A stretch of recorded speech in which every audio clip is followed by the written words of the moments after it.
Hello, welcome everyone. Welcome to a celebration of the Salish Sea. As you're coming in, please feel free to get on the chat box and tell us where you're watching from. And we'll be getting started here very soon.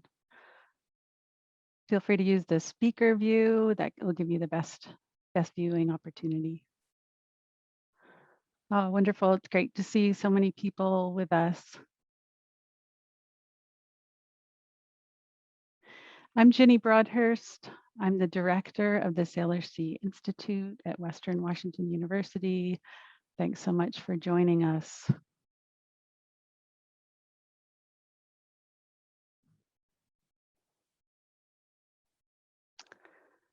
I feel like I did something wrong with my slideshow. Oh, sorry about that. We're looking at a slide of a photo of the Nooksack River Delta that was shared with me by Dr. Frank James, who lives in Bellingham. And I just love this view of the Nooksack River looking out to the Strait of Juan de Fuca and reminding us of connections. Again, my name is Ginny Broadhurst. I'm director of the Salish Sea Institute at Western Washington University. The Salish Sea is a special place. It's home to many of us. And though I've lived here 35 years in this region, my history, and I would guess that many of yours, is short here in comparison to the tribes and First Nations that have lived here for over 10,000 years. I'm talking to you from Bellingham, Washington, which is the ancestral homelands of the Lummi Nation and the Nooksack tribe. I'm fortunate to not just live on this land, but I'm extremely grateful to be able to learn from generous Coast Salish teachers and knowledge holders. This photo is a special place near my house where I love to visit by kayak. So we're going to talk a lot about place today. Welcome again to our second State of the Salish Sea Symposium. It's really, again, focused on celebration, which is a little bit of a switch from our last symposium that was heavy on science. Many of us feel indescribable connections with the Salish Sea, and so it seems appropriate that we focus on this for a bit.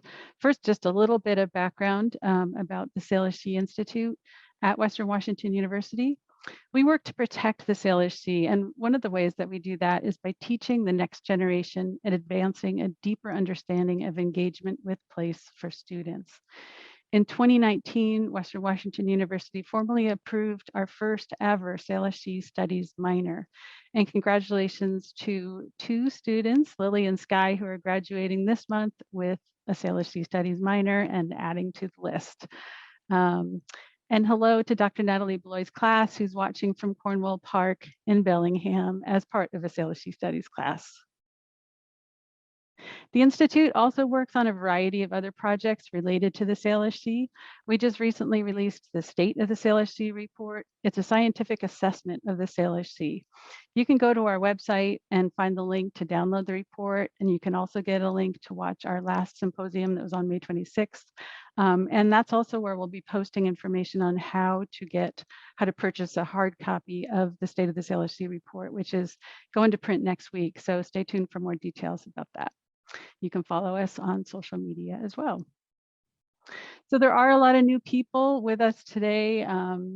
So welcome if you haven't been to one of these events before. And so just in case you're not sure what the Salish Sea is, it is the term that we use for the entire international ecosystem that includes Puget Sound, the Strait of Juan de Fuca, and the Strait of Georgia.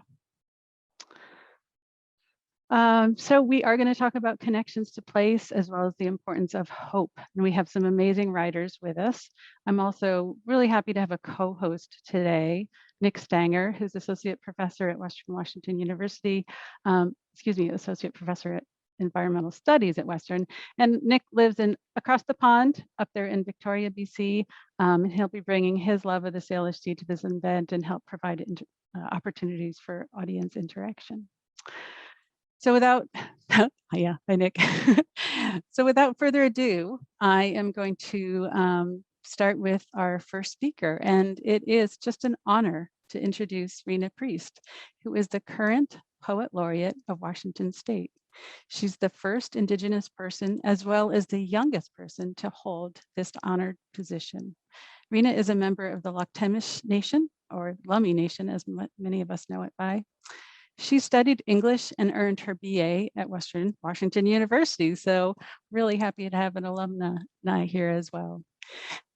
Rena credits a vibrant poetry scene at Western for helping to shape her as a writer. She went on to get her MFA in writing at Sarah Lawrence College. Rena is the author of several books and has some wonderful ideas for using her time as Poet Laureate. I've been listening to some interviews of her online, and I can't wait to hear what she has to share with us today. So thank you so much for being here and giving us the gift of your time, Rena. And I'm going to go ahead and stop sharing my screen and turn it over to Rena. Hi there. So happy to join you today. Natsiam Nistacha, Ohilixum Quinis Natachel, Schwalisen Nasnat, Schwalisen. I'm just really excited to be able to participate in this celebration and to share some of my work.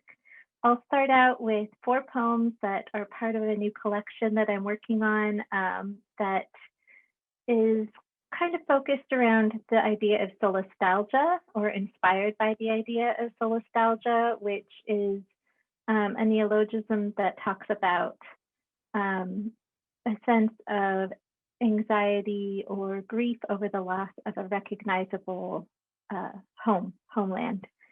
So this first one that I'll share is called Remembering Sila at Schwalisen, and it's using quotes and things that my grandmother and other elders have said to me growing up that I remember hearing. Sila is our Clacktamish word, our Chlimmichasan word for grandmother, and Schwalisen is a place name. We used to say, when the tide is out, the table is set. The earth provided, and if one day it didn't, the spirit fed us. The glittering turn of the tide, the arc of the sun in the sky, the call of birds, the sound of waves. To be nourished in this way makes glass doors opening and closing themselves between me and that food on grocery store shelves seem false, empty. That food, where does it come from? Whose hands grew it? Was there patience and care? Were there prayers? Think of how it got there, what it's made of. When I was a girl, everything we ate came from the earth that loved us through hands of people we loved. So I think of that poem as it's also expressing a little bit of hope, because it wasn't that long ago. It was just 2 generations ago when she was a girl, and this region was abundant enough to sustain Indigenous peoples. And so if that's the case, I know that we've wreaked a lot of havoc on the natural world here, but I think that nature is abundant and resilient and wise and could heal itself if just given the opportunity. So this next poem that I'll share is called Remembering Tata at Quixon. And again, it's using our Chulnuchkin, our native language. Tata is an affectionate name for mother, and Quixon is the place name for Gooseberry Point, where there was a small cannery. There have been large canneries. In fact, Bellingham was once home to the largest cannery in the world down there in Fairhaven near Taylor Dock. So remembering Tata at Quixon. A glossary of bell-related words, chimes, sings, peals, tolls. It is a feeling of silver. It rings and shines at the edges like the scales of a fish. It flickers, tintinnabulates the signal of a charm, of magic, of a movie memory sequence. And then there is mother, home from the cannery, covered in the scales of hundreds of gutted fish. She shimmers like a mermaid. Long day, I ask? When I lunch at noon, she replies, the sky is a polished silver spoon. By quitting time, tarnish has overtaken all signs of shine. That's how long the day is. You must have cleaned a lot of fish, I say. I think we cleaned out all of Puget Sound. There used to be gooseberries at Gooseberry Point. Now there's a cannery. Won't be long before all the fish are gone. Then the cannery will go, and all we'll have is hunger and sorrow. A burden is the heaviest bell of a carillon. Its register is low. I wish I had a magic wand to chime the cheerful sound of gooseberries sprouting up out of the ground. So I also remember stories of when my grandmother worked in the cannery, and actually generations of Lummi women who worked in the canneries while we were prohibited from harvesting fish, that they would take their little tiny wage and have to go buy ground beef for their families after gutting fish all day that were once, what we know as our traditional food, and that we're spiritually connected to in the web of life. So that was part of the inspiration behind that, and also hearing my uncle talk about this conversation that actually happened when he said, "You must have cleaned a lot of fish," and my grandma responded, "I think we cleaned out all of Puget Sound," and that was poignant and the inspiration for that poem. This next poem is called "A Poem is a Naming Ceremony." What has grown out of what has gone away? The clear-cut patch has grown larger on the mountain. The rivers have grown murky with timber trash, and there's enough runoff cow manure to grow corn out there on the tide flats. I don't want to think about what has gone away. I want to meander and play and forget myself until I can grow a new me in place of all this grief. Learn the language to see the cottonwood as Clayalich each, the dancing tree, the killer whales of Quahomichan, our relatives under the sea, the whole glorious landscape filled with meaning to end my grieving. When I was young, I was invited to learn Quilnuchkin, the people's language, but I said no. I didn't understand. I thought I wanted to learn how to be rich. I didn't know the only way to possess all the wealth of the world is by naming it. Here is bird song, here is the kiss of a lover, here is the feel of cold water at the peak of summer. I have spent my life with words, trying to name a hint of what I lost by not learning my language. Estitemsen, tutatesen, estitemsen. And those are words that we're taught in learning the language. Estitemsen is I'm doing the best I can. Tutatesen is I'm still learning. And finally, from this section about solastalgia, I have this poem called Suitu Ish Tonkin, which means the truly beautiful earth. And it was inspired by an essay that I read by Lee Miracle, which is called Remembering Snock. And it's about the way that Granville Island in Canada was a garden, was essentially like a food garden, and just a really beautiful place that her people went to harvest. And then also listening to Arnold Krupat, who is a scholar of Indigenous literature who used to teach at Sarah Lawrence. He was talking about gathering mythologies from, learning mythologies from throughout the world, and that the origin story in the Bible is the only one where the people come from the earth and then are cast out of the place that they're from, that all other origin stories have the people coming from the earth and then learning how to interact with it, which I thought was very striking. So this poem is called The Truly Beautiful Earth. This used to be a garden before the strangers came with strange beliefs. They claimed to be cursed with something called original sin, but blessed with something else called dominion over the whole living earth.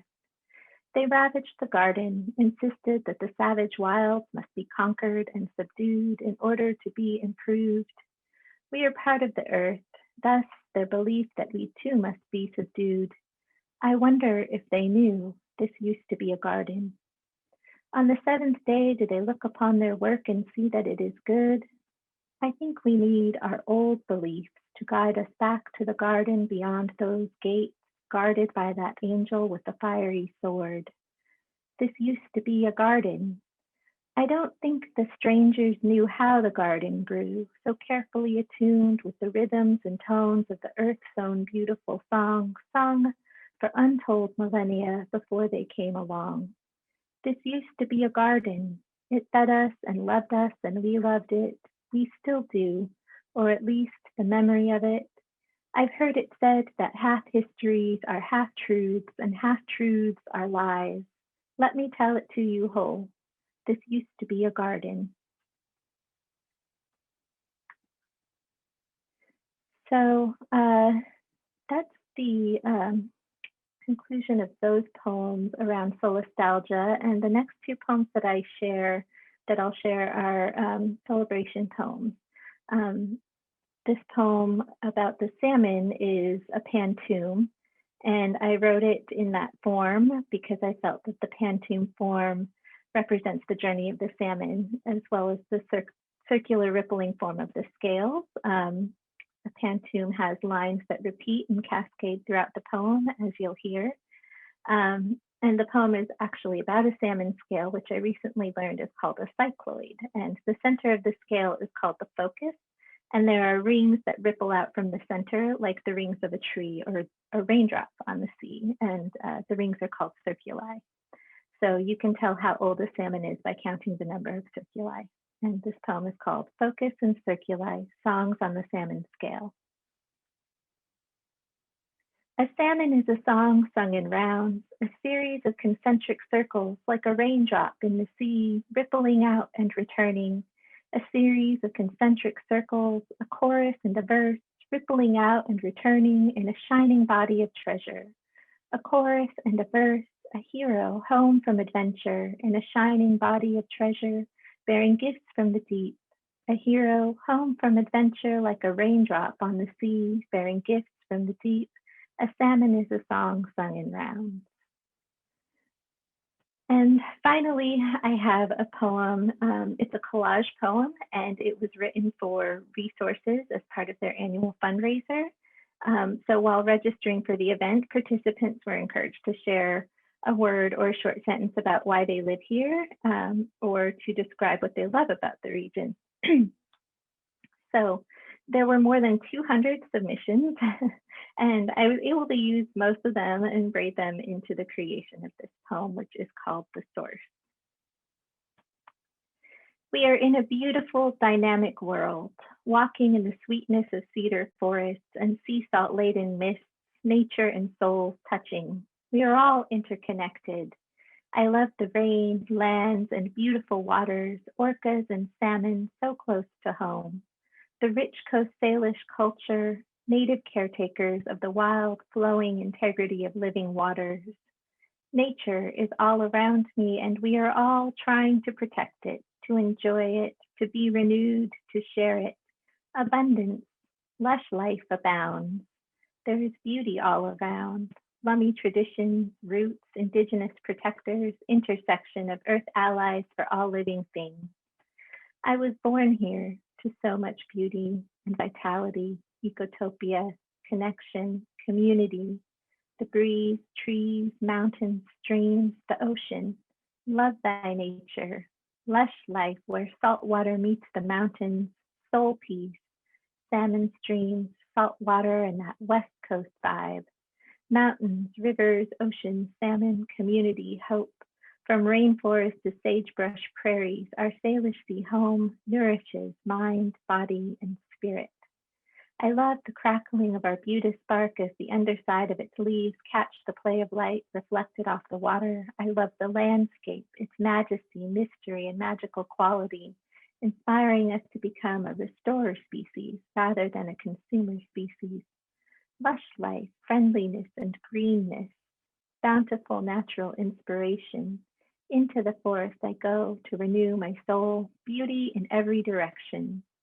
Nettles, thimbleberries, salmonberries, alders, community of people and trees, peace and tranquility of nature. In my homeland, this is my homeland, this is home. Clouds, sunsets, otters chasing cutthroat, while herons stalk whatever they stalk, and the eagle watches it all from above, the natural beauty. It is peaceful, and I love the scenery, sensibility, sensitivity, sanity. I love the air, the water, the people of this beautiful region. Exploring beaches as the tide rises and falls, we can watch the stars in the sea, where moon jellies launch in a wet galaxy. The mountains and sea are all within reach, sea stars and madrona trees, salmon fighting their way upstream to complete the circle of life. Breathing the air, mountain air, fresh air amid the breathtaking beauty of tall trees, old growth forests, moss-covered limbs, snow-covered mountains, 10,000-foot glacier-covered volcanoes. It's all about the snowy mountains, beautiful rain and sailing seas. Gifts of rain and snow, clean air, colors out my window, the grasses, brush and understory, trees small and large, distant lush foothills, blue and white sky. Nature's brilliance, numerous lichens, camas and wildflowers, hands in the dirt, the possibility of regenerative, sustainable agriculture. I cherish living among human, plant, and animal people, the Salish Sea and all its wonderful inhabitants, close and connected, received by spirit of place and all residing beings. This is home, the beauty, a homecoming. And that's all I have to share with you today. So thank you so much for inviting me and letting me participate in this event. Wow, thank you so much, Rena Haishkasiem, for all your work today and your work in this world. It's really incredible and powerful. Again, my name is Nick Spenger, and I'm going to do a little quick kind of question and answer with you right now, and then help us sort of go through to the next speaker. But first, I want to just, thank you. And I'm so astounded and struck by this last poem, especially because we just traveled to the Salish Sea with you. You know, we are able to go through all of these different biogeoclimatic zones and ecosystems with you just then through your words, and I really thank you for that. I love this, basing it in solastalgia. I have been struck by Albrecht's word as well, solastalgia, in my work, and that you related it to the celebration, the sort of contrapuntal relationship to celebration of solastalgia, the pain of the loss of home or of place, with this idea of celebration is really powerful. And I'm thinking about that in particular in these moments, in these kind of historic moments right now. Standing on this side of the border, I am thinking about all of the First Nations friends and relatives who are in a major grieving process for the findings of these 250 young souls at the Kamloops residential school. And on Monday or Tuesday, I found myself at the legislature in British Columbia with many different nations celebrating and honoring in vigil for those young people. And it made me think about, yet again, the access problem for getting to cultural places. To get to places is a massive, massive challenge in these moments. And being in some of these places is very hard, like the residential schools, which may have had a previous history to that, like what you described of the Miracles work in Granville Island and the gardens. I mean, everywhere you look are gardens. This is all space that has been worked and managed for many, many thousands of years. And something that came up for me, and this is sort of where I get to my question, I was standing with an elder from the Songhees Nation, the Kwanghan People's Nation, at Plumper Bay, which also is a fish cannery just in Victoria here, for many years. And her teaching for the young Indigenous folk we were working with was that sometimes we need to listen to things that we don't really want to hear. And I wondered about this for you. What's your relationship with listening, and how is it that you engage with some of this sort of listening to things you don't really want to hear, but then have to then make sense of it through your work. And I just wondered what your take on that was. Yeah, I'm glad you asked. That's an interesting question. So my whole life being educated in schools that didn't teach any kind of Indigenous value or any kind of Indigenous history, I learned a lot that that was contrary to what I learned at home. And so I also understand that a lot of people don't know that history and have never, didn't grow up around my dinner table. And so never heard kind of the other side of the story. And so I understand the value of listening, and I understand the value of trying to see things from both directions, just by way of going home and telling my mom what I learned in school, and then having that challenged or having it, expanded upon.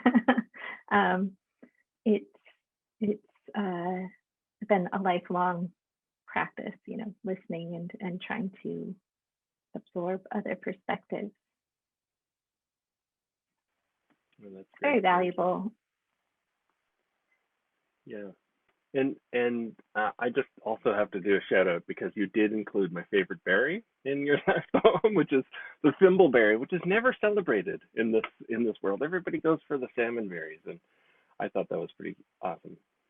Thimbleberries are my favorite too. Yeah, I sometimes call it the apple pie berry because it's so distinctive in its flavor. It's very different from all of the other rubuses out there. So yeah, thank you so much for your work today. And I know you've written some recent books, and wondered whether there's one that you wanted to highlight today for everybody to go and look at.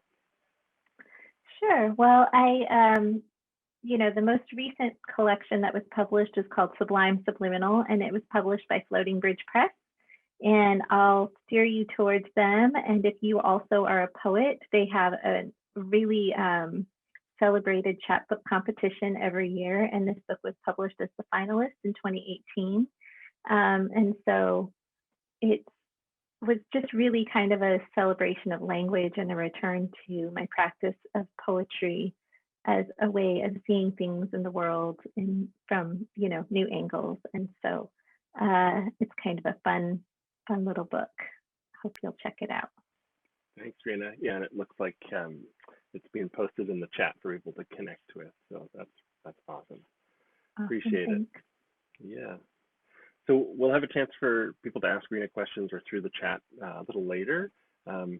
And one thing I want to say before we kind of go to the next speaker is that there will be a drawing at the end of today for a few swag items from Salish Sea Institute. And so just if you stick around to the end, we'll draw a name out of a hat and send something to you. But now I'd love to take a moment to share with you a friend and colleague and introduce Dr. Ellen Kelsey. I'm always so excited to introduce Ellen, because Ellen has transformed from a teacher to a friend, and I think it's a really beautiful thing that happens sometimes in this world when we're able to do that. Ellen is a powerful speaker and communicator with a specific focus on environmental hope, and something that's so vitally important right now in these strange and complex times. Ellen is an adjunct faculty at Environmental Studies at University of Victoria and a non-tenure track at Western Washington University. She will be teaching a course actually this fall at Western called Hope and Ecology of the Salish Sea, which is an intensive collaboration between UVic and Western. And it's during mid-October, so look for emails around that if you're a student and interested in that kind of thing. Ellen's won many awards for her books and research, and her recent publication, Hope Matters: Why Changing the Way We Think is Critical to Solving the Environmental Crisis, takes on a compelling stance on the ways that we engage with and consume information. Ellen was one of my professors, as I mentioned, during my master's degree, and her compassionate approach was truly infectious. I often teach using some of the techniques that Ellen shared with me. And so I'm so excited to hear again from you today, Ellen, and thanks for joining us. And I look forward to it.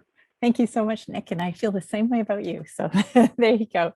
And I will say, Rena, I wish I wasn't muted while you were reading, because I felt myself nodding and sighing and making all these sounds. And then I realized I was just doing them to my own blank screen. So please know that that's the effect your work was having on me. That's the problem, the very good problem of doing panels, is I find myself so engaged in the work, that I just heard, that it's hard to remember now what I wish to say to you. So, but thank you, Nick, for that really, really generous introduction. I'm going to share my screen because what I was hoping I could do is, I did want to sort of talk you through a few ideas, and then I'm going to read a little bit from Hope Matters. Let me just come here. I've got myself hidden so I can't see it. There we are. And I would like to begin by acknowledging with respect the Lekwungen people on whose traditional territory I have the pleasure of living right now, and the Songhees, the Esquimalt, and Wasanic peoples whose historic relationships with the land continue to this day. I feel very, very privileged to be here and to be with all of you today. As Nick mentioned, I wanted to talk to you a little bit about this book, Hope Matters, and some of the ideas that help to inform it, because I think they're really salient to the Salish Sea and the kinds of I guess the moments in time in which we find ourselves. So one thing here you'll notice is that I try very hard in all of my slides to make sure there's a date, because one of the things that's really important about hope is looking at how quickly things change or where trends are heading. So for example, here's an international survey of looking at 1.2 million people across 50 countries. And what the findings are is that 2/3 of those people think climate change is a global emergency. Now, the reason I think that's so important is it shows that climate change has really risen to be a very high priority, especially amongst people in Generation Z and millennials, but really it crosses all age groups. Now, that's a really different situation than we were in not that many years ago. And what I think is crucial at this moment is that we find ourselves in kind of a new place. And that new place is that we've got this hope gap. So people are really concerned about climate change and very aware of it. And yet, as Tony Lizowitz at Yale University tells us, many of those people, many of us, have feelings that we're powerless to do anything about these problems that we care about. So we used to worry about climate denial. Now we are very aware of climate. And yet we feel this lack of empowerment, this discouragement. Ellen Field, a wonderful researcher at Lakehead University, did a study last year in which she found across students in grade 7 to grade 12 across Canada, they were very aware of climate change. They knew it was caused by people, but 46% of them felt there was nothing that could be done about it. Now that's a very scary thought when we think about agency. And just this last May in Grist, we see this fast forward 20 years and the awareness gap has changed, but the reality is that we have a new challenge to overcome. Right now, fewer than 1/5 of Americans believe that we can solve the problem. So it matters how we feel about these issues. And one of the projects I've been involved in during the pandemic is this one, which I did in association with Jennifer Atkinson, just in Seattle, University of Washington. What we put together was an international group of people who are interested in this whole existential question of the climate crisis, and what resources could we amalgamate across this international group that would help climate justice educators create safe spaces for people to express their emotions and to gain more information around climate justice issues. This just came live last week, so some of you may wish to take a look at it. My own view is to tackle the hope gap, we have to create safe spaces to express the range of feelings we have, and we have to work really hard to find time-stamped, evidence-based solutions so that we can see what positive tracks are happening. And these are just a few of the sites that I check on a regular basis. Grist is one of my favorites right now. You can get the beacon delivered on your email on a daily basis. And they allow us to move beyond. We know that the vast majority of ways that we hear about the environment are through the media, and almost everything we hear in the media about the environment is in a problem identification mode. We hear about what's broken. And so these kinds of solutions-oriented media are focusing not only on a rigorous reporting of the problem, but a rigorous reporting of the kinds of solutions that are emerging and that we need more of. I think that's really important because often we have this starting line fallacy. We talk about the environment, in this, if we do this, then this thing will happen.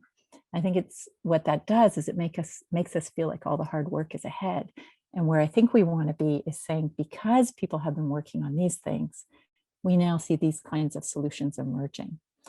So for example, if we think about the amazing climate marches that took place in 2019, there's a tendency to think, oh, they disappeared when the pandemic hit. Well, in fact, we were in a media eclipse, so that most of the information we heard about in the last year and a half has been pandemic oriented. But climate change activism just went online and stayed as active as ever. In fact, by just this last Christmas or last December, 1 in 10 people on Earth now live in a place that has declared a climate emergency. That's a tremendous outcome from those marches and that show of public engagement. And these climate emergency declarations matter because they bring with them commitments of change, of plans that need to change. We also see surveys like this from October of last year showing that people were as globally concerned about climate change as they were about the spread of COVID-19. So again, it didn't disappear. We know when President Biden came into office, one of his first acts was to rejoin the Paris Agreement. I think that's pretty exciting because it's important. And also it shows that climate is now seen as a unifying factor, not a divisive factor in the United States. And since then, we've seen in more recent days, commitments to emission drops from both the United States and Canada on both sides of the Salish Sea. Just from May, a Finnish town about to be carbon neutral in just a couple of years. And we see these kinds of massive shifts going on around energy. So we know that when we think ahead to 2050, the forecasts are that we will be really in a renewable state. And we see evidence of that in examples like this one. In fact, just from today, the Maine legislature has voted to divest public funds for the entire state, divestment in fossil fuels. And of course, the announcement of the end of the Keystone XL pipeline. So these kinds of transitions are happening. And one of the things that's been really sort of exciting to me in this past year is that I used to look for most of my content in the science pages, and now I find myself looking in the financial pages. So when we see Bloomberg Green, for example, reporting on the shift away from fossil fuels towards green projects in major banks. We see companies like these who have all made commitments to meet the Paris Accord, but 10 years early. And this one is kind of thrilling to me. 77 countries committing to net zero carbon emissions in September 2019, and seeing that number jump up to 110 countries just a year later. So movements in the kinds of directions we need to be going in. Same is true in issues like single-use plastic. 170 countries now having made commitments of different kinds to deal with single-use plastic. And what I think is exciting about that is we can then look at examples and see which things work best in which kinds of settings. And that allows us to then amplify those successful approaches in our own contexts and settings. I had the pleasure of co-creating a hashtag back in 2014 on World Oceans Day, just June 8th, just a couple of days ago. And one of the things about this crowdsourcing and sharing of marine solutions has been a real focus on marine protected areas. So back in 2009, I worked on a project which helped to establish the world's largest marine protected area. George Bush established it as his final act of leaving office. And that is now one of, I think it's the 14th largest marine protected area. So we're really seeing this momentum around marine protection. And now, because that's been going on for a while, we see in 2020 kinds of research that can show us that when we do that protection, it actually has a very positive impact on some of the resources we use from the ocean, like fisheries. And just a few days ago, announcement of another 2 massive marine parks, twice the size of the Great Barrier Reef Marine Park, occurring in Australia.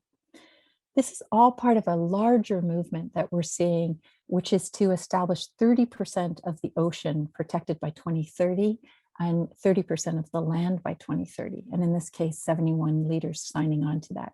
Now, of course, we have to hold them accountable and make sure that these pledges meet, But in my lifetime, just since 2009, well, just not my lifetime, 10 years ago, we're seeing just, less than a few percent of marine protected areas now to pledges of 30%.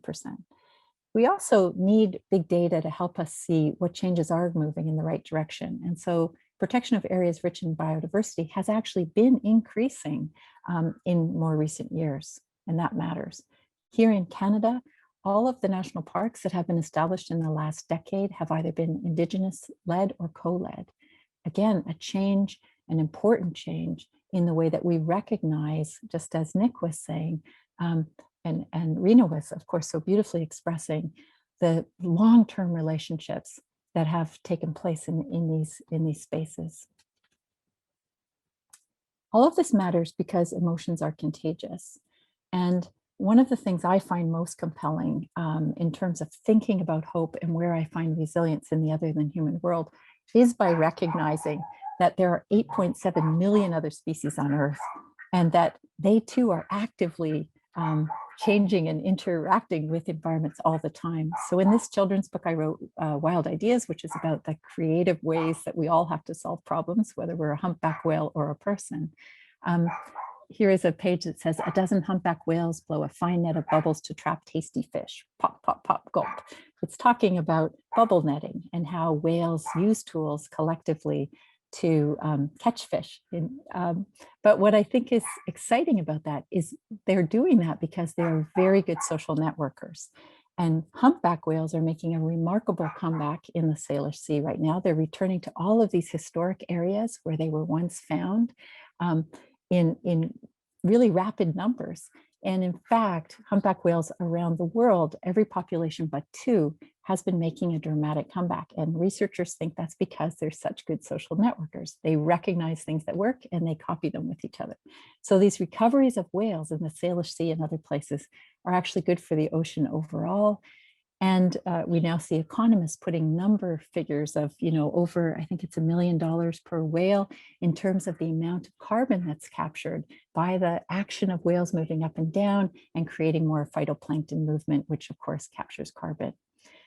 In this last month, we released with Hakai Institute a new podcast series that looks at the sounds of the Salish Sea, the kinds of sounds that animals are making, and our capacity to hear them during what is called the anthropause, the quiet period of COVID-19, and how that new knowledge that scientists were able to acquire by listening during quiet, what it's telling us about the cultures not only of killer whales, but of humpback whales and blue whales and fin whales, and also the cultures of fish that live beneath the sea. So I hope you'll get a chance to listen to that. It's a wonderful way to experience the Salish Sea.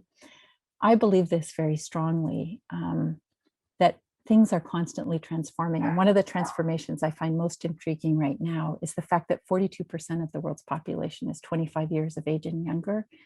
And that the top values, if you look across research at different socioeconomic levels at countries all over the world, is that social justice and climate change are the top priorities in that age group.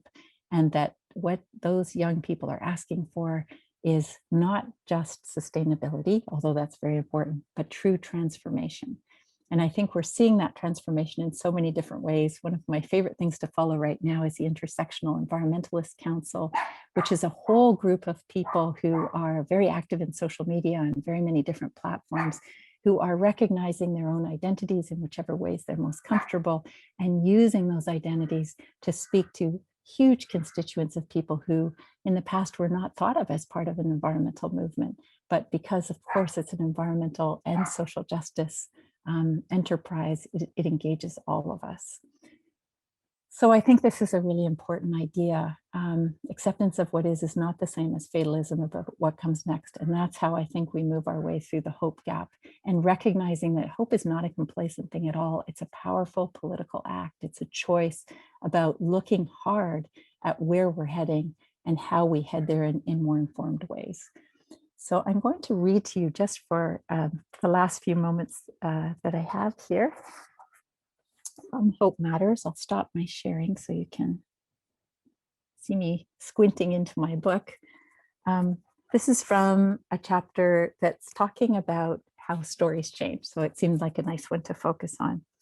Every time we glance at our phones to check the news, we open ourselves to a deluge of images: runaway bushfires, bleached coral reefs, skylines obliterated by burning coal, mountains of waste, a dead whale with a stomach full of plastic. These images lodge in our heads, and they become the stories we tell ourselves about the state of the planet. The circumstances they depict are so awful, it doesn't even occur to us that those situations could change.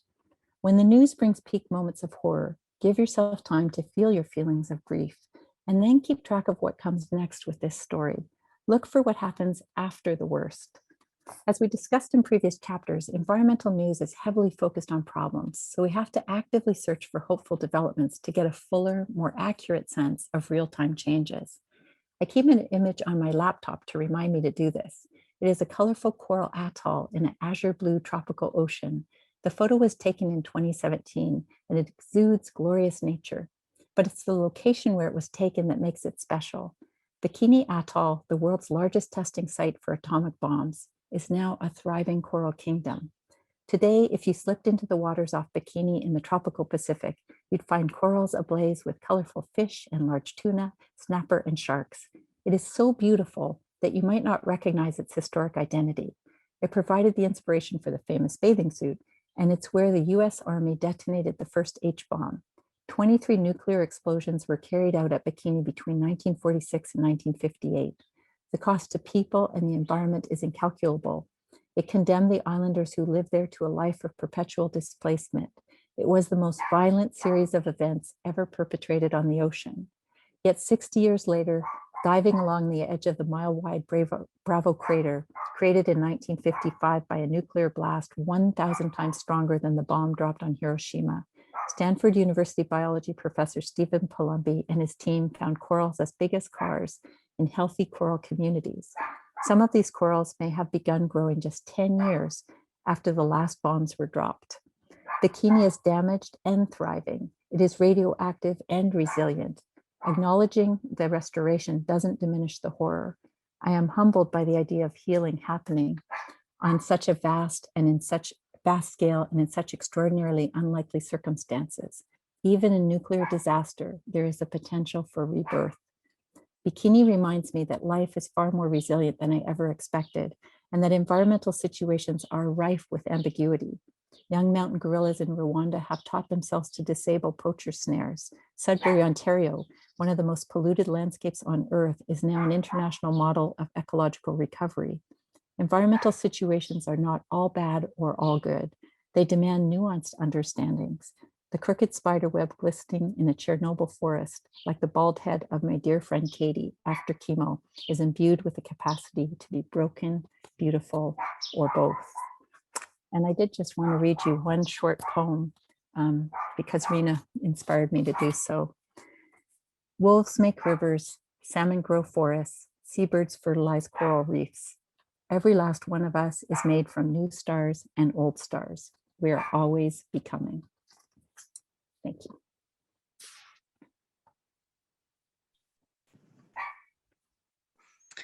Thank you so much, Ellen. It reminds me of when I very first met you and you came to campus, and you really changed the way that I thought about things. And I realized that it was on me to start changing my own communication as well as the way I was receiving things. I realized I need to project differently as well, that was an opportunity. And I wonder if you might share some ideas for how folks who are listening with us now, what they might be able to do. For example, I kind of changed the way I did social media for the Salish Sea Institute. Yeah, I was so excited by that. I remember Ginny when you said, hey, I'm just going to go out and put together a solutions-oriented social media account, and you did. And I was really, really impressed with that. And I think it's that kind of determination. In that way, you're a hope activist, and I think that really matters because we know this hope gap is a critical, disempowering thing. And to my mind, it's as important as any other obstacle for climate engagement. And I'm not talking about a Pollyanna-ish idea of, just good news. I'm talking about really looking, and we're luckier now. I guess that's what I would say to folks. There are more and more sources now of solutions-oriented journalism that's well researched and quite rigorous, and so what I would say is to be aware, just to truly be aware of what you take in on the media. You know, doom scrolling was a word of 2020. Oh, You know, yeah. we know these patterns of 24/7 in, you know, taking in negative news, and we know that it actually impacts our emotional well-being. And so a Yeah. choice around saying, every day I look into solutions-oriented journalism, I make that choice, and then I make it a point that I share that information. And so I think just getting in that practice, Yeah. and then you start to see it everywhere. And there are amazing things going on right now quite quickly. So it's a real time to immerse oneself. And I think putting that together with holding space for others' emotions, you know, Yeah. for our own emotions and others. And so when someone is overwhelmed by an issue, rather than you know, hitting them with just solutions, is to really hear their pain, or hear that they obviously care deeply about this. And also saying, you know, I was surprised to learn that this thing has shifted in these ways, or to actively look when you care about something. Sometimes you have to look through. In fact, I'm working on a project right now, and I realized I had to look through 30 sites before I started to find one that had a solutions orientation. Oh, yeah. You know, Yeah. so on a particular issue, but I make it a point to keep going till I find that, and then to try and situate myself there. Yeah. Yeah. Well, thank you for the inspiration. And I hope everyone feels as I do, that we can shift the way we're receiving information and putting out information, and share solutions without feeling like we're being naive or Pollyannish, and not address, you know, not being truthful and honest about what the issues are. We know that we have a global issue around cynicism. And I think it's really helpful to recognize that cynicism doesn't serve us. So, thanks, Ginny. Correct. Yeah. All right. Well, thank you. I have the chance to introduce our next speaker, who's David Williams. David is a curatorial associate at the Burke Museum in Seattle, Washington, and he's the author of several books, including a just released one called Homewaters, A Human and Natural History of Puget Sound. And I see it's getting rave reviews, and I can tell from reading it that it must have just been a labor of love and appreciation for the Puget Sound. He's a geologist, naturalist, and tour guide. He's published other books focused on Seattle, and I'm just really delighted that he's here with us today to add to this conversation about the Salish Sea and appreciating it. So I'll turn it over to you, David. All right, great. Thank you, Ginny. It is an honor and pleasure to be here today, and I particularly want to express my excitement and pleasure of having been able to follow Rena and Ellen, to follow two people with such passion and such eloquence. So it is both humbling and an honor to do so. What I'd like to do today is start with a reading from Homewaters. It'll take about 5 minutes, and then talk a little bit more about the book and a little bit more about hope. So I'm just going to launch in, because that's what I like to do. In the summer of 2018, I grieved with millions of people around the world. Our collective sadness focused on a 20-year-old mother, Talakwa, one of a dwindling number of orca who regularly visit Puget Sound.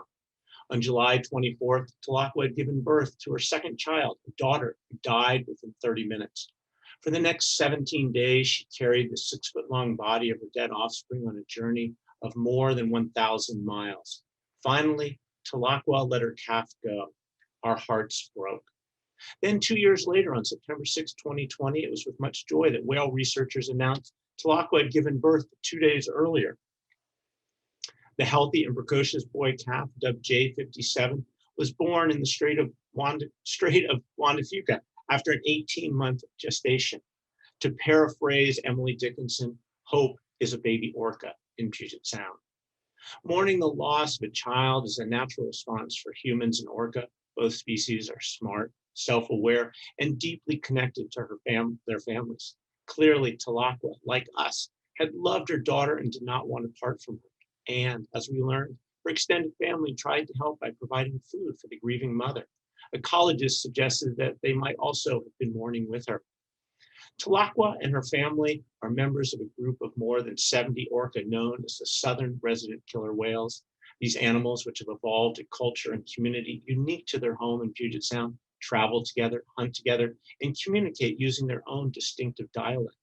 Solidifying their cultural affinity, the Southern residents also rely on the collective knowledge of their elders, particularly the matriarchs, who act as guides and teachers to their family members. Why shouldn't they also love and grieve together? And why shouldn't we also love and grieve with Tlahtla? Few animals are as sacred and iconic to Puget Sound residents as orca, or in more dire straits. Habitat loss, disturbance from noise and boat traffic, exposure to an ever-increasing toxic mixture of pollutants, and overfishing of their favorite food, salmon, have pushed the Southern resident population to the point where their very survival in Puget Sound is in doubt. For many who followed Tlahtla, their grief was compounded by their grief for the environment of Puget Sound and the way its degradation affects orcas and humans. If Tlahtla and her calf couldn't thrive, what did it mean for us? More than any other story, Tlahtla's loss crystallized the central environmental challenges of Puget Sound. The orca are suffering, the salmon are suffering, we are responsible. For most of my life, I've lived within a few miles of Puget Sound. I knew that I lived by troubled waters, but did not fully grasp the magnitude of the crisis that had been rising around me, like the tide submerging a low island. Although I saw myself as someone deeply aware of my natural surroundings, I realized I simply hadn't paid close enough attention to the place I love and where I intend to reside for the rest of my life. I needed to take heed of all the people who have lived here, how they have related to the landscape over the millennia, and how their stories could provide a better understanding of conditions now shaping the lives of modern residents. Furthermore, as a writer who generally focused on stories about the land, I not fully appreciated the water and those who dwell in it.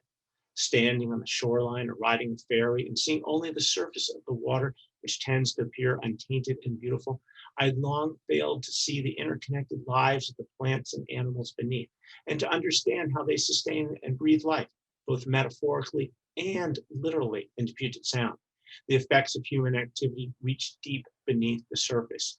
Our actions, their lives, our lives. We cannot cut one strand without unraveling the many connections that link us. This book then is my way to rectify my lack of understanding of the cultural and ecological history of my home waters and to provide a resource for others. The more of us who know and care about this place, the more momentum we can build to change our ways. We've reached a critical confluence for the waters of Puget Sound. Paraphrasing Wallace Stegner, is this a native home of hope where we can create a society to match its scenery, or will we succumb to baser values? Since I began writing Home Waters, my own enhanced appreciation and understanding of Puget Sound's incredible diversity, beauty, and potential for recovery have led me to believe that the most valuable assets of Puget Sound are not the resources we have long extracted, but the relationships that residents can make with this place. Learning from the past is central to forging and nurturing those relationships and to creating a positive future for Puget Sound and all its inhabitants. By taking this journey, I feel I have gained an extra dimension of sight. Now, when I look out over the surface of the Sound, I can see deep into its history and the peopling of the landscape, its residents' travels by canoe, steamer, and ferry, their endeavors to carve out a living, and their fears of invaders. I can see deep underwater to lush forests of exquisite beauty and complexity, to corpulent clams that can outlive people, and to fish whose annual spawning creates a spasm of desire, attracting uncountable numbers. I can also see into a future where I have hope. If the residents of Puget Sound hold this place to be special and unique, as I think we do, then we will recognize our responsibilities, not only to this generation, but to the generations to come, human and more than human. In working on this book, one of the things that really stood out for me was the idea of hope. And I based it on several things. I based it on 6 months of interviews I did before writing the book, talking to scientists, talking to historians and tribal members to understand their stories, to understand what was important, what were the overlooked stories of Puget Sound. I based it on the 2 years of work I did out in the field, researching, writing, and getting out in this place, into this incredibly beautiful landscape and getting to know it. I was lucky enough to take some pretty amazing adventures when I was out there. I climbed Mount Townsend on the Olympic Peninsula, and standing on that summit and able to look north all the way up to Canada and south all the way down towards Olympia. east over to the Cascade Mountains and the 5 volcanoes, and west to the Olympics behind me. And this realization that all of this landscape is connected, that all that water that flows off those mountains ends up into the Sound and into the Salish Sea. And that for me was a profound realization that all of that area is connected. All what we do on the land affects what happens in the water. And we need to be aware of that presence that we have in the landscape, that the actions we take have an effect, no matter whether we are in the Sound, in that water, in the salt water, or whether we are part of that freshwater world that is out there. I took inspiration from being out with biologists in many situations. I was lucky enough to travel with some Washington Fish and Wildlife biologists as they did an annual bottom trawl, as they go up and down the Sound, and they drop a net down, collect fish and other species off the bottom, bring them up to the boat, set them out on the boat, and basically sort of like a ping pong table type structure, and count and evaluate and study and all of these animals, put them back in the water, almost all of them. And they're doing this because they want to better understand this place. And I think understanding that has been growing over the last few decades is very essential to this, that scientists are working and have this vision that we can create a better Sound. We can be better managers, really better stewards on the land. And that to me is a central part of the story of Puget Sound over the last few decades. I take it from hope from looking back at the deep history of this place, looking at the thousands of years that people have lived here, going back to the earliest really strong archaeological evidence, a little site in Redmond down on the other side of Lake Washington. And one of the most remarkable finds at this site, which is primarily stone tools, was a single salmon bone. And to think that very soon after the glaciers retreated 15, 17, 16,000 years ago, and as soon after people moved into this area, salmon moved back into this area, they connected, and that relationship of people to salmon has continued for thousands of years. And what stands out about it is that relationship has continued for thousands of years. In many places, people go in and we see a loss of native species as they overconsume. But the indigenous people of this area had a relationship based on reciprocity, had a relationship based on sustainability, on adaptation to change over time. And that was a profound way to interact with the landscape here. And we also then see the fundamental change that occurs when Europeans first start to arrive. We see it with Hudson's Bay Company arriving in the Sound in the early 1820s. And as they first start to come in search of fur and farming, and we see them start to alter the beaver population. Altering the beaver population, of course, alters the salmon population. And then we see that with the arrival of the first citizens from the United States. As they move into the area, we see an even more profound change to this place as they come with this idea of really of taking the resources, of using the resources. They see this incredible forest. And what do? They start cutting it down. They see the sea filled, teeming with salmon and with herring and shellfish, and they immediately start to consume and start to sell and start to decimate those populations. And yes, we can look at that as a negative. We can see this fundamental change. But where I draw hope is by thinking about how that has changed over time, particularly in the last 20 to 30 years. People have started to fundamentally change that model. Whereas exploitation had been dominant from the 1850s on, we now see a relationship that's really based much more on sustainability and stewardship.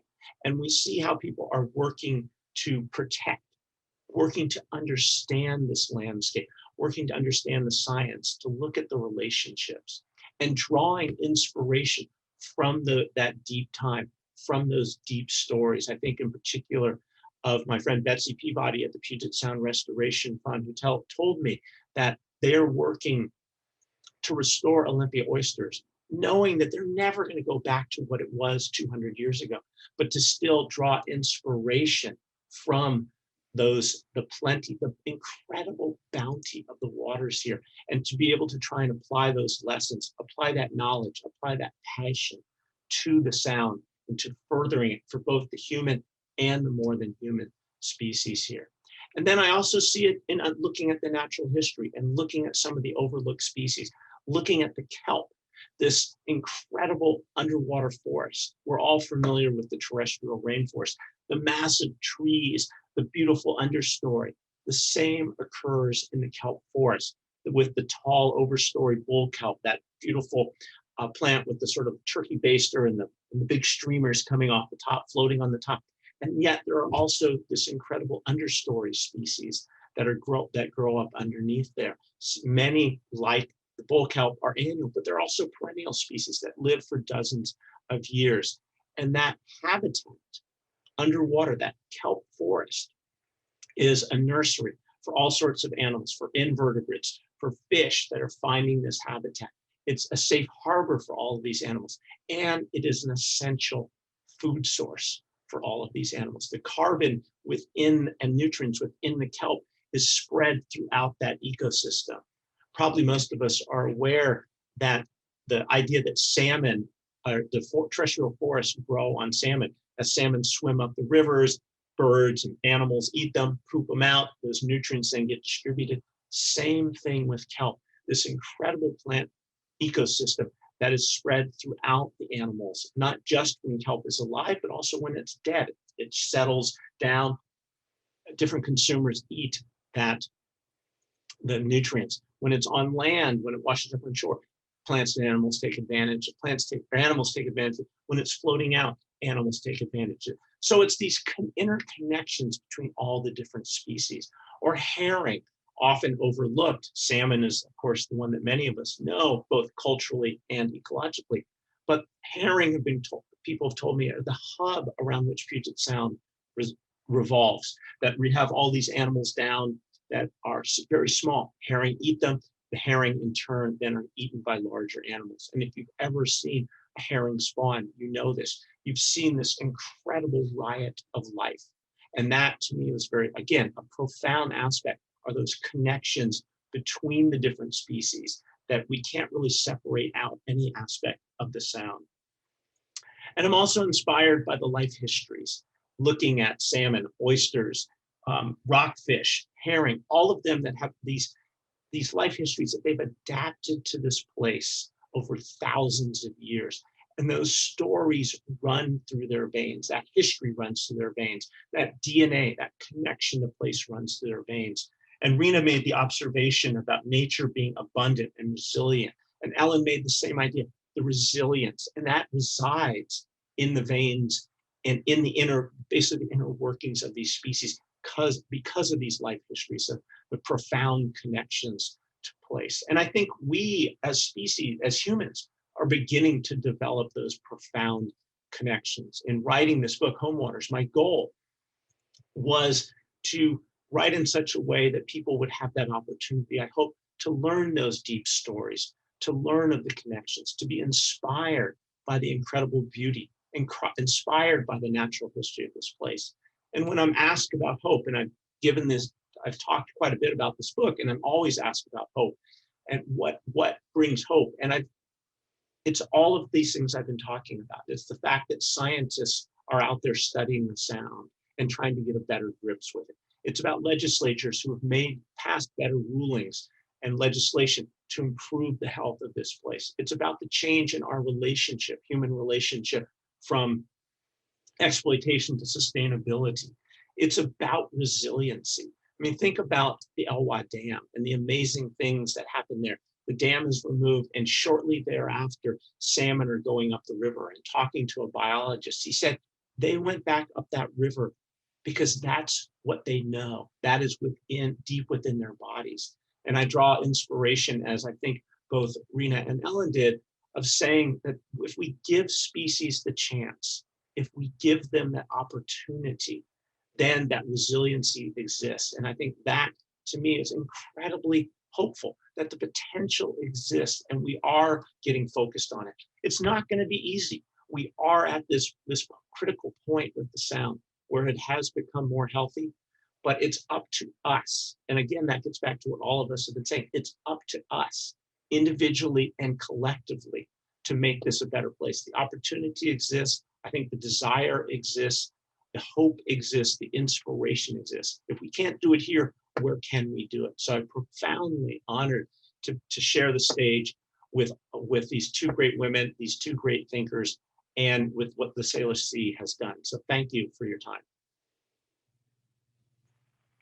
Thank you so much, David. That was beautiful. I loved hearing the excerpt from Homewaters, and it made me think a little bit about the complexity of your positionality in this as a geologist, first and foremost, but also writing all of these human and other natural history pieces. And I was curious how you engaged with the different worldviews you talk about in Homewaters, and how that weaving went for you, considering your positionality and your geology background. Yeah, and it's an interesting question, Nick. And as a geologist and sort of a historian, I see the world on two levels. I see it on that deep time level of a geologist and the less deep time level of human history. So in terms of weaving the stories, I was always trying to consider that viewpoint. And I was always trying to consider what is the relationship between the story that I'm telling, the species that I'm trying to understand, and their relationship to the waters and the land of the Sound. And that was what was always driving, is how can I understand and relate those stories that we all know, I think inherently are around us, but I wanted to, I hope, give voice to some of the stories that are often overlooked. And those were sort of the drivers for me. Great. Thank you. Can you hear me still? We can't hear you. Can't hear me? Barely.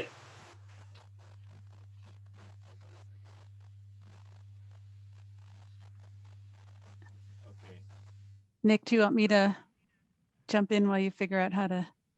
Yeah, I think it's good now. Can you hear me now? Oh, yep, you got it. Yeah, okay. That's like the phrase that we should all have tattooed on our foreheads. Right. Well, thank you, David, again for that beautiful piece and sharing. And I love that weaving you did just now with these panelists, thinking about this kind of profound remembering of the resiliencies of other species. That's something that humans seem to be knocked over the head with a lot, to kind of remember that there's other species and that they have the ability to engage with this earth in profound ways. So thanks again for that. And we're going to transition now just into question and answer period. So I'm going to just share a little bit of the process there with everyone. So what I'll ask you all to do is, there should be a question and answer kind of column on the right side of your Zoom. You can start writing in there.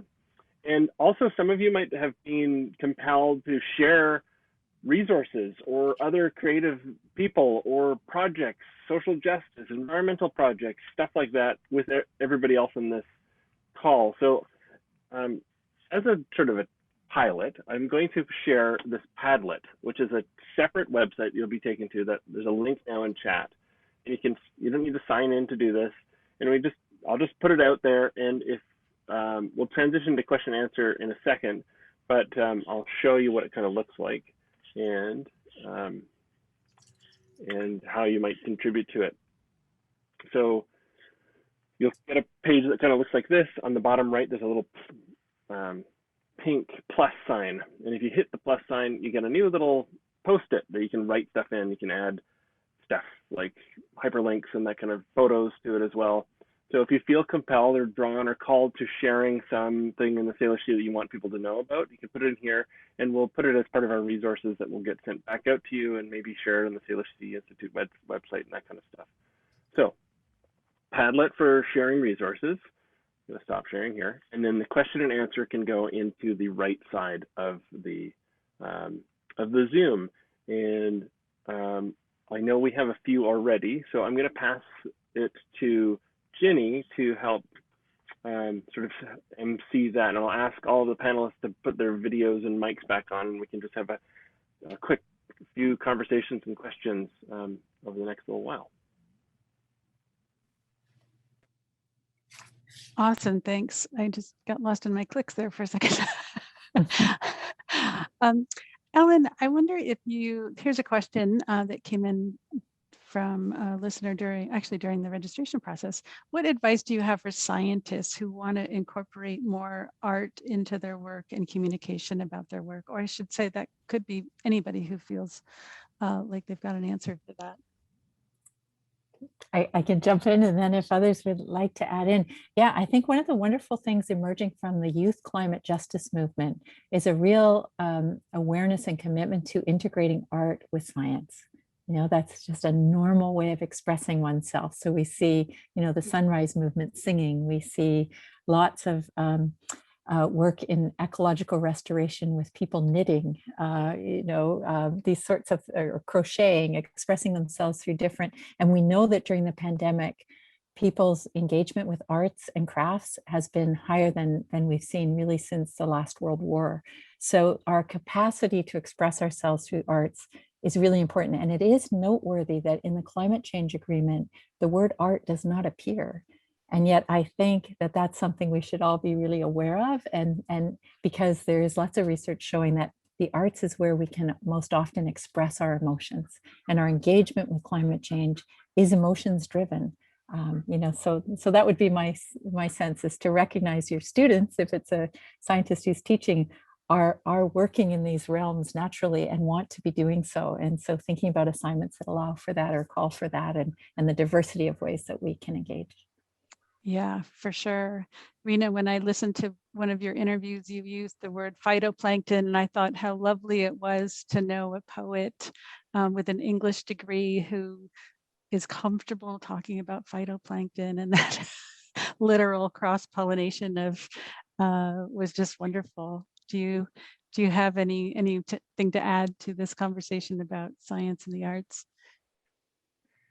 Well, I think that in Indigenous culture, our science and our technology are expressed in art a lot of times, that it's all interwoven, it's all braided together. And so when I look at the world, when you look deeply at the natural world, it is so beautiful, and it just kind of calls out to be expressed. It raises, a deep emotional reaction. I think, well, in me, at least, the beautiful places and the beautiful things that we see. And, naturally, there's a wish to preserve it and to honor it.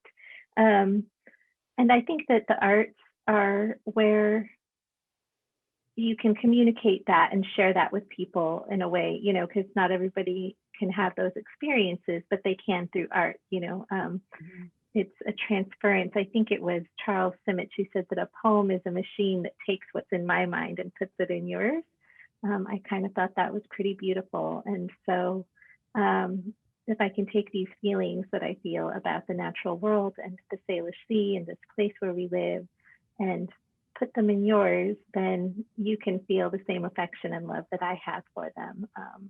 So art has that tremendous power to be able to transfer meaning and engagement. Yeah, and it seems like it's so wonderful to make it available to people at any age, like poetry for children, where they feel like there's a safe space to be expressing themselves through a form like that. Yeah. There's a question here I would say this is for Ellen, from Scott Redmond. Any more hints about how we can project to avoid sounding like we're on Prozac? I think he's been called that before. I think of it as like the rose-colored glasses syndrome. And I know you addressed this a bit in your book, but maybe you could speak to it briefly here. Yeah, I think that, well, there's a couple of things. One is I think it's helpful to recognize that people's awareness around climate change, for example, has really shifted. So the amount of time that you would need to spend talking about that as an issue is you can do less of that, because you can assume people are hearing about it, they know about it, and we see that in the survey results. And so I think you can just be very overt and say, I'm very aware of these issues. I work with them all the time. I know how globally important they are and urgent they are. Just claim them. And I know that if we only focus on what's broken, we don't get to the kinds of solutions that we need. And we are constantly disempowering people unintentionally. And that in itself is a crucial and critical issue. So really sort of claiming your stance and feeling confident with it, I guess is what I would say. Awesome. Thank you. And I'm going to let Nick pick up from here. I think Rena has a response to this too. Oh, yep. Yeah, so I think that it's not I think naive or overly hopeful to believe that nature is so powerful and resilient. And I'll give the example, someone mentioned what happened on the Elwha River, that the fish just immediately came back, right? I think that nature is so wise. And I mean, in some ways, maybe all we have to do is stop interfering. I think about the hatcheries and how, you know, this was introduced to tribal communities who have hatcheries, and also to communities where dams have been placed and then hatcheries built to mitigate the loss of the salmon fishery. It was presented as sound science, and really I don't know that there was actual strong science underneath that. And hatcheries introduced 5 billion salmon a year into the ecosystem with wild salmon. And we're like, well, where are the wild salmon going, right? But if we, I mean, maybe just gave them a chance to come back on their own, would they come back if we focused on habitat restoration and let nature do its thing, rather than continuing to interfere in the lives of these other beings? I think that we have to try that, and that requires hope and optimism. It requires a real deep faith in nature to be able to regenerate and restore itself. And so I think that that's where hope is essential as well. Great, and David's flashing his hand now. Yeah, and I think part of it too is, you know, I think we're saying similar things, but what really leaps out, one thing that leaps out to me as I've been working on this book and talking to people about hope, is if you don't have hope and you don't have inspiration, then why are we working for a better future? I mean, if you just think that everything is bad, I think that's really problematic. And so I think to not overlook the challenges, and challenges are incredible that we face, but to look at it with an inspired and hopeful view, I think it does empower us. And I mean, my book certainly does not take a rosy view. I mean, there's lots of bad things in the book, but I think ultimately it draws this conclusion that we have it's that potential. And that to me is exciting, that there's this potential from the resiliency and from the life histories of these species that have been here for thousands of years and adapted. That's great. Yeah, and I know we have just a couple of minutes left, and so here's a doozy of a question. It's great because it sort of brings this hope into a new economy orientation from Jill. So in looking for hope, Ellen mentioned the news on the financial page, commitments to divestiture, net zero, biodiversity by 2030. David mentioned the value of interrelationships in the environment. Can we put value on the ecosystem services that inspire poetry, art, sculpture, dance, music, photography, to put these arts on the financial page, quote unquote? What are your thoughts on that? It would be a new and wonderful world.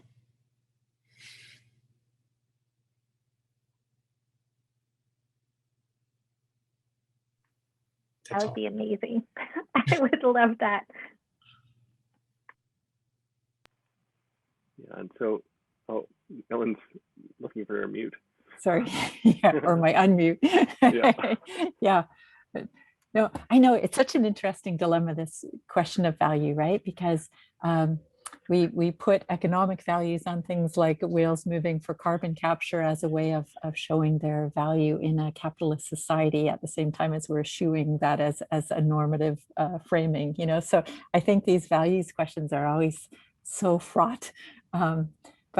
But I do believe through the pandemic, especially, the value of art has been, you know, screaming at us in many ways. And I think that's a very positive thing. I think that's a great thing.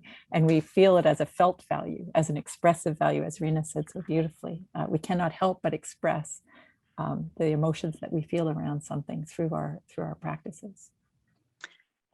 Thanks, Ellen. And I know Rena has another commitment, and she's got to jump off. So thank you so much for being with us, Rena. We're going to go on just for a few more minutes and close up shop here, but I want to let you respect your other commitment.